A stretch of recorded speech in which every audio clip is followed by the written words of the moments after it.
Welcome and thanks for listening to my talk.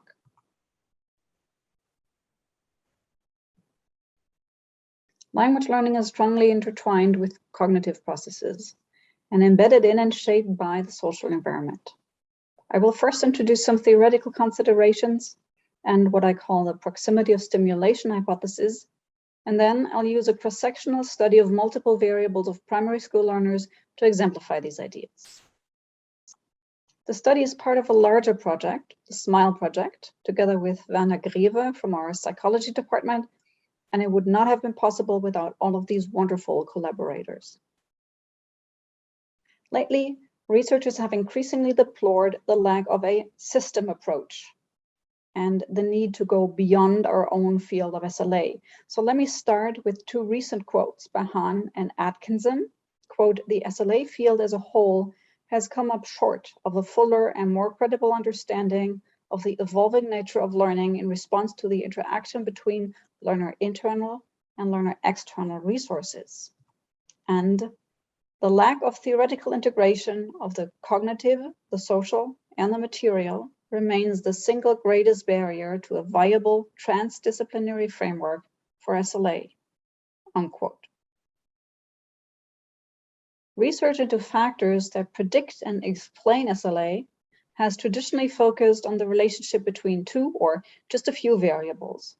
Such studies were traditionally situated within very specific theoretical strands in SLA. But newer approaches call for a broader view on the interplay of many factors that are intertwined and nested in structure. In the last decade, there has been an upsurge of attempts of combined and often interdisciplinary approaches to make sense of such complex systems. These attempts come from very different strands of SLA and of neighboring disciplines. Let me give you a few examples. Already in 1991 in psychology, Paul van Geert pointed out the role of internal and external factors for learning in his model of cognitive growth and language development. He depicts learning as the growing of a cognitive system in a biological and social environment. And for that, he differentiates between internal and external systems based on 4 types of resources within these systems. First of all, learners draw from factors which are individual, internal to their own system, and then from external factors in that direct environment. Van Geert identifies 4 types of resources for both areas, namely location and time, type of information, motivation or energy, and actual physical materials. These include an array of aspects such as our memory, motivation, physical objects, and so on. Without going into too much detail, let me just give you one example here. Individual informational resources include, for example, the prior world knowledge and skills available to the learner. And on the other hand, the available information in the environment that leads to learning. For the topic of this paper, it's notable that he only describes external factors that are in direct exchange with the individual, so-called proximal factors. And this direct and proximal interaction is also described in Sherwood-Smith and Truscott's modular cognition model. It describes the memory stores and their respective processors and connecting interfaces that are the basis for learning. The interaction of the individual with the environment can be seen here in the dotted line. And external information that the learners encounter in the environment reaches them in form of different sensory inputs. These are then further processed within the different processor modules in the brain. So what both Van Geert and the modular cognition framework describe here is a proximal view of resources. That's those internal resources of the learner and the external environment that are in direct interaction with each other. And the following 2 approaches take this view into account, but they extend it with some additional external layers of factors. One such model from psychology is Richard Lerner's developmental conceptual view of human development. It shows the internal properties of the individual learner, and then the learner is placed in different social contexts, which are again placed in a community, which is part of the society, which is part of a particular culture, and so forth. And all of these factors are in dynamic interplay, which changes over time. So different from the two previous models, these external factors can either be proximal, that's in direct interaction with the learner, or more distal, as we can see here, for example, as various layers of higher order, conceptually more and more remote from the actual point of interaction between individual and environment. And recently, this view has also been adopted by the transdisciplinary Douglas-Fir group. Their goal was to integrate cognitive and social dimensions of language learning at several interconnected levels.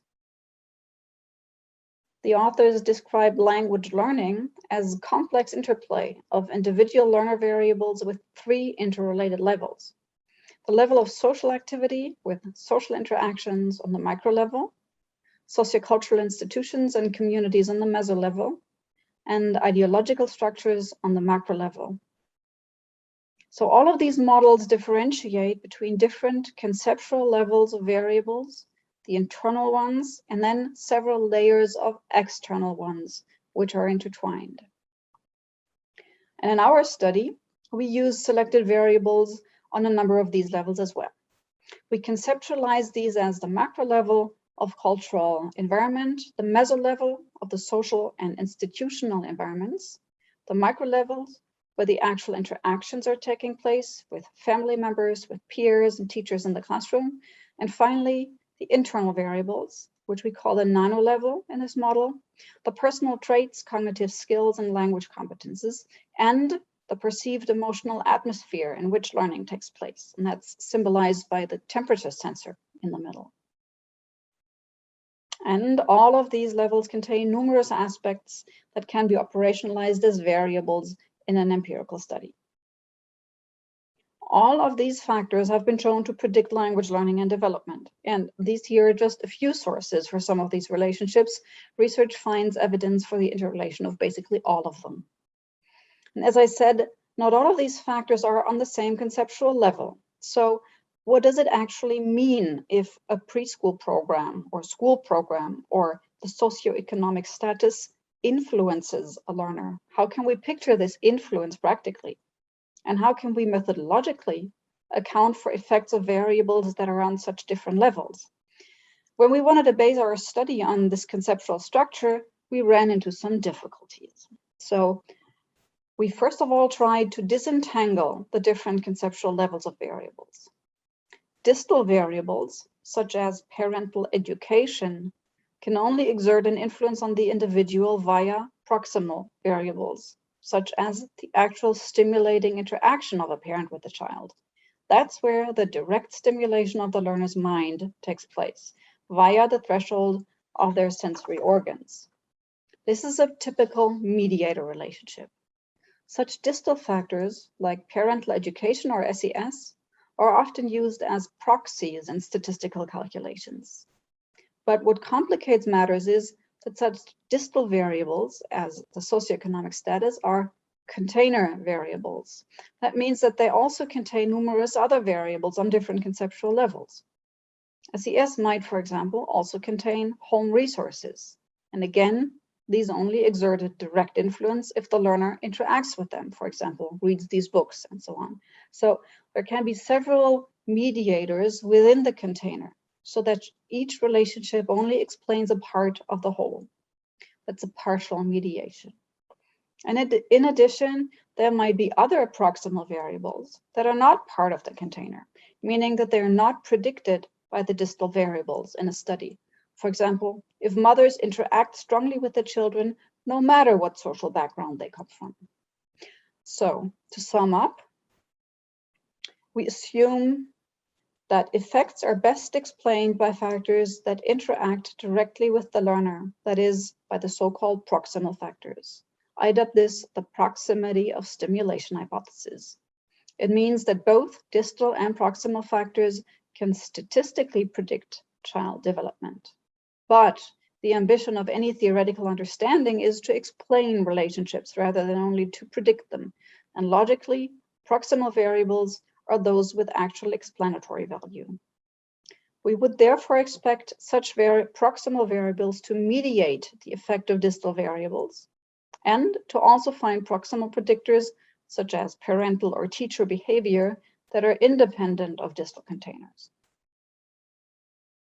In order to do so for our study, we are collecting data from young learners of English from all of these different conceptual levels. That's a huge endeavor, as you can imagine, and our team is doing incredible work to organize all of this. This study only looks at these selected variables depicted here. And our research questions are, do proximal variables, parent-child interaction and teacher input, mediate the effect of distal container variables such as SES or school program? And second, can part of the variance be explained by independent proximal factors? We use TSI and L2 intensity to operationalize distal independent variables, a parental questionnaire with scales of parent-child interaction for social proximal variables, and the teacher input observation scheme, the TIOS, to operationalize teacher input for the instructional proximal variable. A few more words about that in a moment. For the internal variables, we use the number of standardized tests, the VISC-4 for working memory, the BARCO for phonological awareness, the BPVS-3 and the LIAS grammar test 2 for receptive L2 skills. And we also factored in the degree of multilingualism of the learners, which was measured as the sum of proficiency of all home languages, as reported by the parents in the parental questionnaire. The teacher observation scheme, the TIOS, was developed within our project to operationalize L2 teaching strategies in the classroom. It contains 41 different teaching techniques. They're comprised in 4 scales, namely cognitively stimulating task characteristics, verbal L2 input, nonverbal input, and supportive L2 output. The participants in the study were 93 learners of L2 English from 9 different classes. 31 of them had regular EFL teaching with just 2 hours of English per week. And the rest of the learners went to bilingual immersion programs. And in these, all subjects except for German language arts were taught in English. We used structural equation modeling with SPSS AMOS to test for the interrelationships of variables on the different conceptual levels. And these are the results, which I have illustrated according to the 3 conceptual levels. We won't have time to look at all aspects here, only those for the 2 research questions. And the information on the model shows that the model fit is okay, with a p-value after bootstrapping that is not significant, a CFI larger than 0.95, and a Ramsey smaller than 0.1. With regard to research question 1, we find 2 effects of distal variables that are partially mediated by proximal ones. The first, seen here, is the effect of SES on working memory, which is partially mediated by the reported language and literacy support by the children's parents at home. The effect of SES on children's working memory, by the way, we also find that for phonological awareness here, corroborates numerous other studies. Container variables usually have larger effects as they contain so many other aspects, but here the effect of parental support on working memory is even comparable to that of SES, showing the importance of measuring the actual interaction in addition to SES. And secondly, the data show a main effect of the intensity of the L2 program, actually on both language variables, which again is well known in SLA research. And this effect is partially mediated by the teacher's input quality, as measured with the TIOS observation scheme on grammar comprehension. So the quality of the learning context in which the L2 is encountered, comprehensible input and interactions, activating tasks and supportive output, that is the quality of the actual proximal stimulation of the learners, facilitate grammar comprehension. Research question 2 asked for additional proximal variables, which are not predicted by the distal ones. One example here is teacher's patience to wait for student answers. This technique predicts L2 grammar and phonological awareness independently of the L2 program. That supports the hypothesis that proximal and thus potentially causal factors are not necessarily included in the distal containers and should therefore be measured separately. There are a few interesting There are a few interesting additional effects that I'd like to point out. Here we see lexical comprehension of the learners. That's strongly predicted by the intensity of the L2 program and also by parental language literacy support. Both are, among other things, measures of frequency.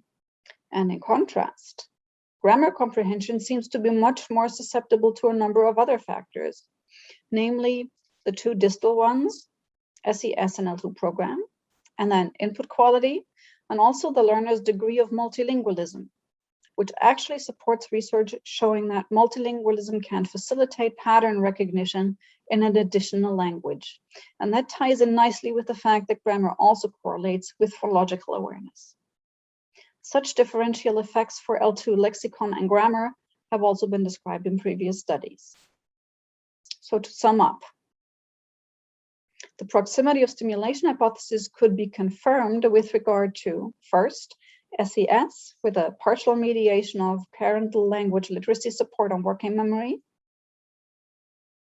Second, the L2 program with a partial mediation of teachers' L2 input quality on L2 grammar. And third, with regard to an additional proximal effect of teachers' L2 patience on grammar, and that's independent of the school program.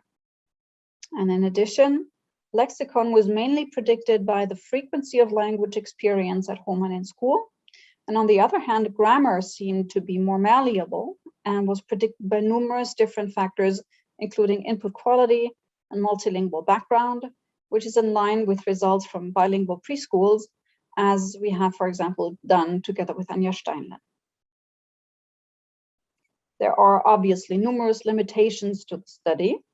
The data set is still very small and therefore lacks statistical power.